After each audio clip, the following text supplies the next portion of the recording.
ADP को BA कहते थे और 3 यूनिवर्सिटीज़ हैं और 3 यूनिवर्सिटीज़ के तकरीबन 35 ईयर्स के पास्ट पेपर्स हमारे पास हैं। हम हर साल अपडेट करते हैं। मैं आपको वो 30 क्वेश्चंस पार्ट 1 के 30 पार्ट 2 के बताता हूँ जो 100+ टाइम्स रिपीट हुए हैं। आपने मुझे कॉल नहीं करनी, आपने मुझे व्हाट्सएप करना है। व्हाट्सएप पर भी आपने लिख कर नहीं भेजना, मेरी आंखें आपने सेव करनी है। जस्ट आपने व्हाट्सएप में वॉइस मैसेज कर देना है अगर आपको किसी चीज़ की ज़रूरत हो। ये आपकी 23 पोएम्स हैं सिलेबस में। 23 पोएम्स हैं। इन 23 पोएम्स में से आपने जस्ट करनी है प्रिपेयर। आप 14 प्रिपेयर करेंगे। ओके, कौन कौन सी 14 करेंगे ये मैं बताऊंगा और उनका कौन सा क्वेश्चन इंपॉर्टेंट है ये भी मैं आपको बताऊंगा।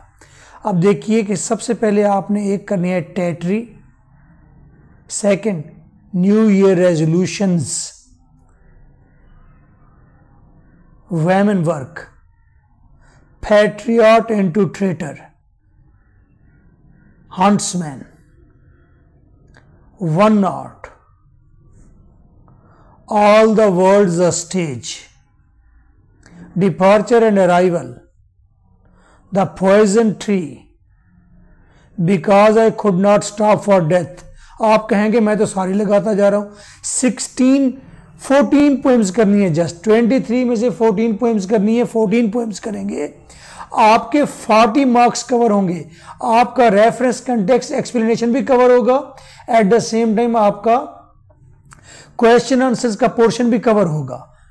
After apple picking, the vanishing village, hawk's monologue, snake. अब इनमें से कौन सा क्वेश्चन इनका करना है ये बताता हूं। These are my notes. अब सपोज मैं कहता हूं कि वुमेन वर्क, वुमेन वर्क पर चलते हैं। ये वुमेन वर्क है। ओके, वुमेन वर्क, इसका एक क्वेश्चन देखिए जी। ये क्रिटिकल एप्रिसिएशन, ये क्रिटिकल एप्रिसिएशन नहीं है। There are around 19 questions, 19 question है और ये 100 टाइम्स प्लस रिपीट हो चुके हैं। इसका मतलब है मोस्ट इंपॉर्टेंट यही है। कोई कहे ये गैस, वो गैस, रात का गैस, सुबह का गैस, नो हवाबाजी, जस्ट सॉलिड बात करेंगे कि ये क्वेश्चंस 100 टाइम्स रिपीट हो चुके हैं।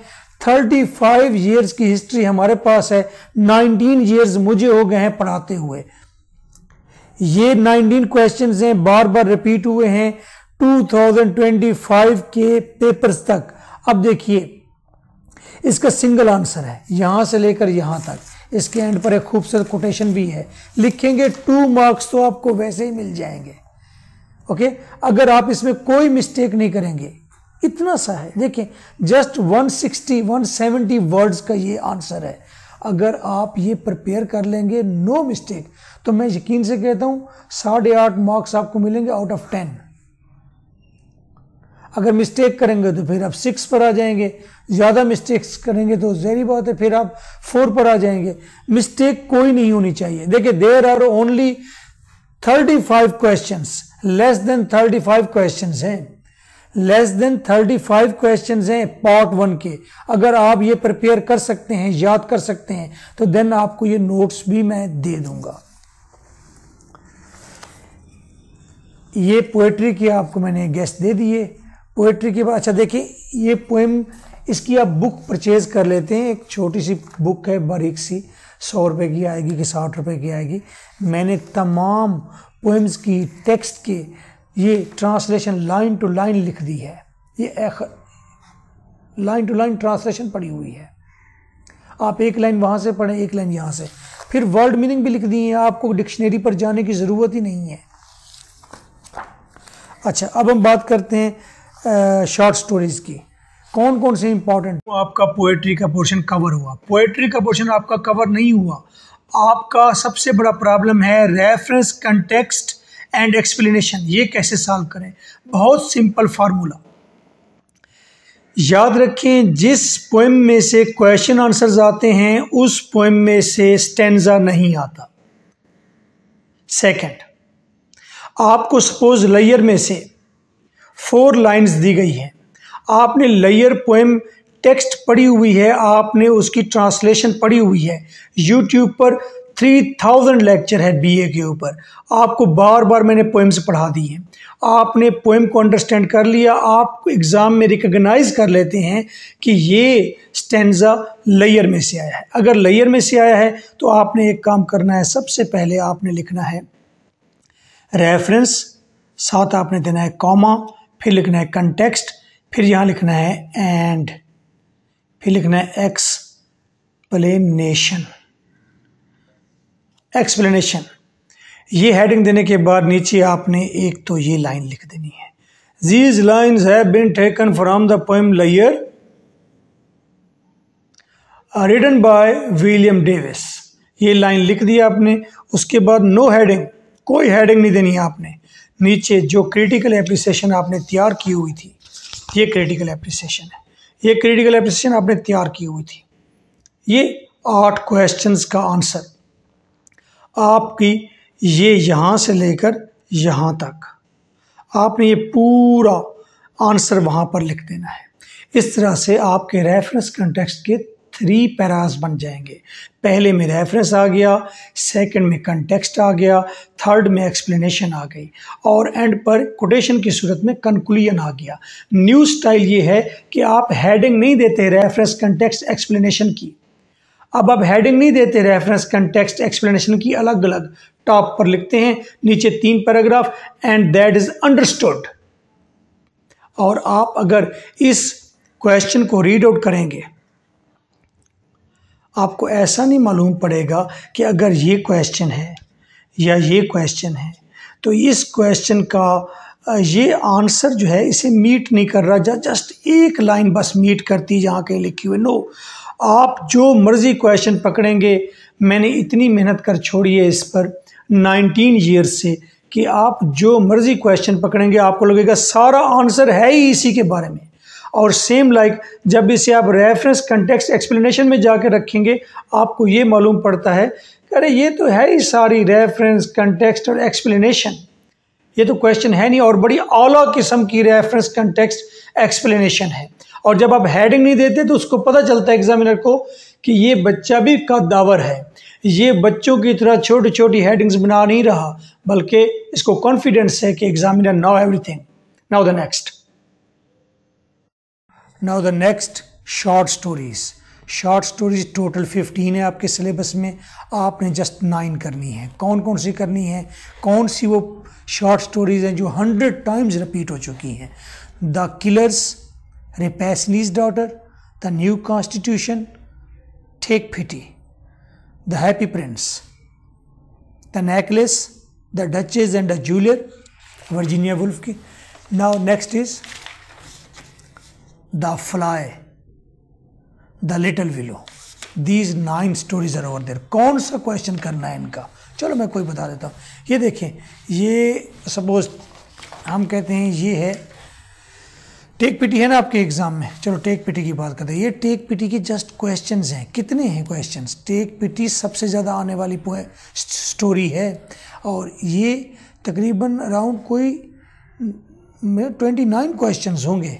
29 क्वेश्चंस वो वाले जो बार बार रिपीट हुए हैं, और इन 29 क्वेश्चंस का आंसर सिंगल है। यहाँ से शुरू होता है और यहाँ पर आपका ख़त्म हो जाता है। वर्ड मीनिंग अंदर लिखे हुए हैं सारे। अच्छा, एक मज़े की बात और भी है कि मैंने जितने भी आंसर्स हैं, आंसर्स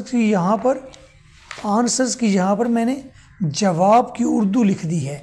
एक लाइन यहाँ से पढ़ें और एक लाइन यहाँ से पढ़ें, आपको ताकि पता तो चले कि सर ने काम ठीक करके दिया। ऐसा तो नहीं कि मैंने ऊपर क्वेश्चन लिख दिए, नीचे मर्जी से आंसर लिख दिया। नो, मैंने एक एक लफ्ज़ तोल तोल के रखा है।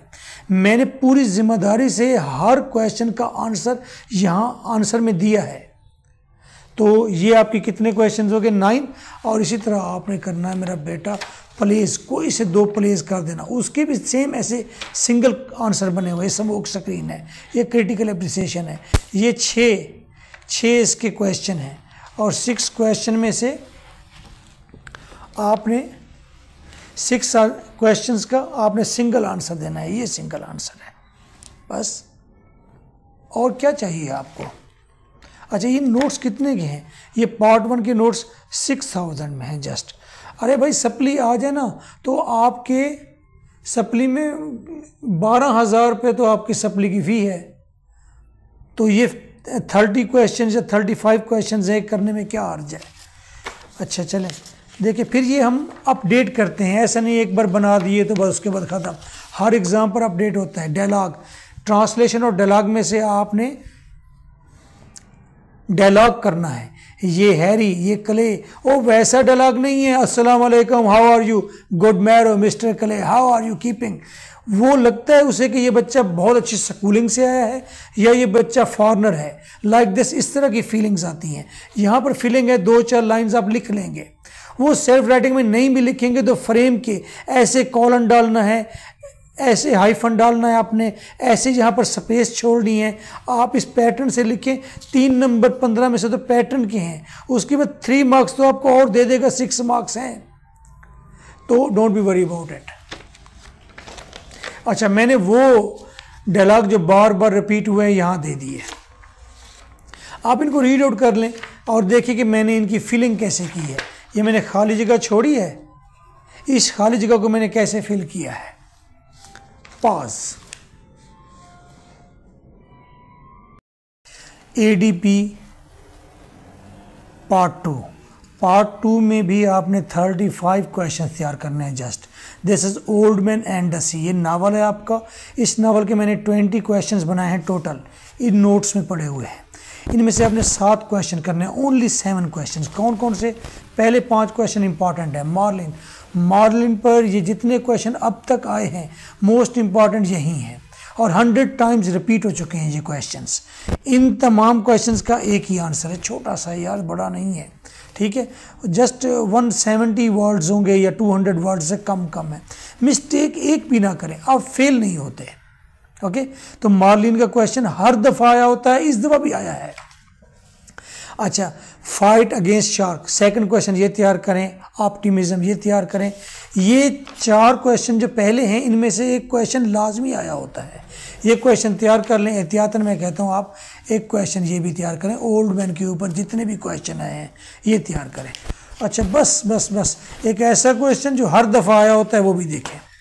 जैसे मार्लिन हर दफ़ा आया होता है, मार्लिन पर कोई ना कोई क्वेश्चन इस तरह इम्पॉर्टेंस ऑफ नीग्रो पर क्वेश्चन आया होता है। और ये क्वेश्चन लाजमी तैयार करेंगे, ये लाजमी आया हुआ है, समझे, यूँ तैयार करें कि आपने एग्ज़ाम में लिखना है, बस इतना कोई आंसर है, ये देखें इतना आंसर।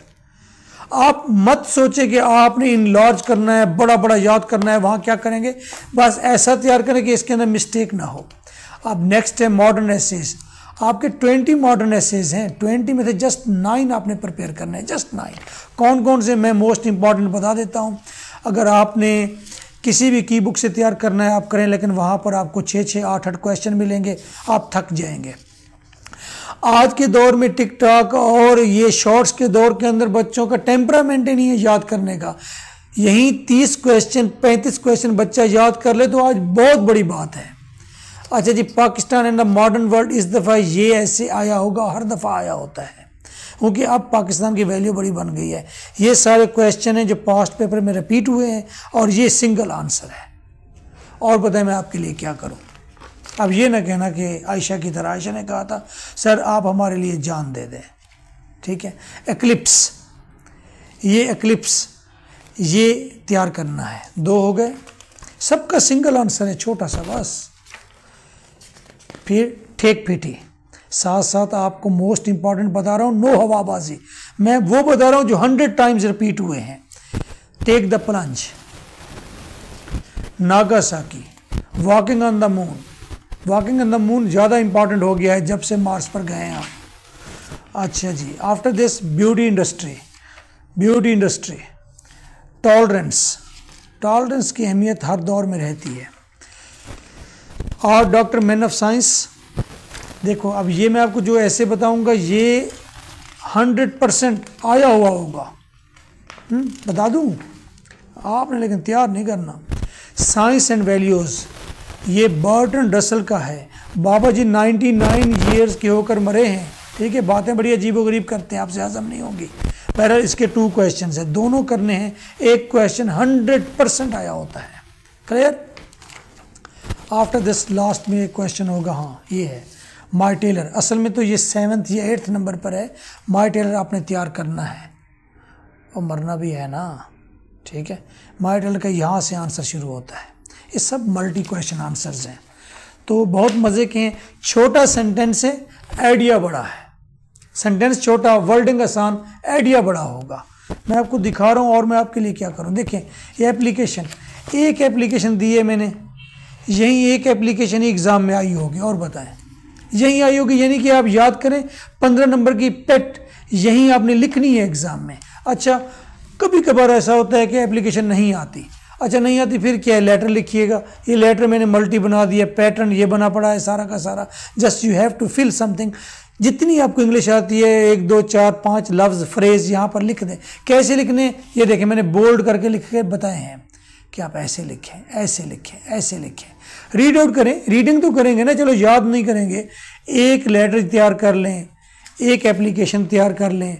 15 नंबर है, 15 नंबर में से 9 नंबर 11 नंबर, कोई मिस्टेक नहीं करेंगे। 13 मार्क्स आप गैदर करेंगे वहाँ से। ये ईडियम्स, ईडियम्स बड़ा सर दर्द है, कोई सर दर्द नहीं है। देखें ये 9 ईडियम्स हैं, इनका सिंगल एक ही मैंने वो बना दिया है, क्या कहते हैं इसे, एक मैंने इसका सिंगल, देखें सिंगल ये एक सेंटेंस है। आ रोटन एग अंडरलाइन है, always brought bad name to us. Okay, अब अगर इस रोटन एग की जगह पर आप स्मॉल टॉक लिख देते हैं, अदनी बात हमारे लिए बदनामी का बायस होती है। रोटन एग लिख देंगे, बेकार आदमी हमारे लिए बदनामी का बायस है। आ बैड एग, बेकार शख्स हमारे लिए बदनामी का बायस है। ये 60 ईडियम्स हैं, सेंटेंस एक तैयार करना पड़ेगा। Don't depend upon him, he is a broken read. अगर आप ये 2 पेज तैयार कर लेते हैं ना, 2 पेज 2 पेज अगर आप तैयार कर लेते हैं ईडियम्स के, तो समझे कि आपके ईडियम सारे कवर होंगे, इससे बाहर ईडियम नहीं जाते। ईडियम्स में से देखिए मैंने एंड पर आपको मल्टी सेंटेंस भी दिए हैं ईडियम के। अच्छा ये इसमें कोई भी ईडियम फिट हो जाता है। अच्छा ये देखें कि ईडियम में से हमेशा 10 आउट ऑफ 10 मार्क्स आने चाहिए, ईडियम में से मार्क्स कम नहीं होने चाहिए। यह है कुरेक्शन, कुरेक्शन में 10 आउट ऑफ 10 मार्क्स आने चाहिए। ईडियम्स और कुरेक्शन में आपके मार्क्स कम नहीं होने चाहिए। मैंने इसके अंदर फार्मूलाज ऐसे बना दिए हैं कि आपका 1 नंबर भी कम नहीं हो सकता। सोचिए 20 मार्क्स इसमें पड़े हुए हैं, तो बाकी तो आप आसानी से ले लेंगे। बाकी कितने 13 मार्क्स चाहिए ना आपको। अच्छा चले देखें एसेस यार, अच्छा एसेस की लंबी बात नहीं करते। ये एक ऐसे है, ये ऐसे मल्टी ऐसे है। ओके ये तैयार करें, इसमें एक टॉपिक 39 टॉपिक्स इसमें कवर होते हैं, ये 39 टॉपिक्स। तो ये तैयार कर लें, बस पास हो जाएंगे। अगर फिर भी आप चाहते हैं थोड़ी अच्छी तैयारी हो, यहाँ पर स्टार का निशान लगा हुआ है एसेस पर, जैसे ये लगा हुआ है, बस ये वाले एसेस तैयार कर लें।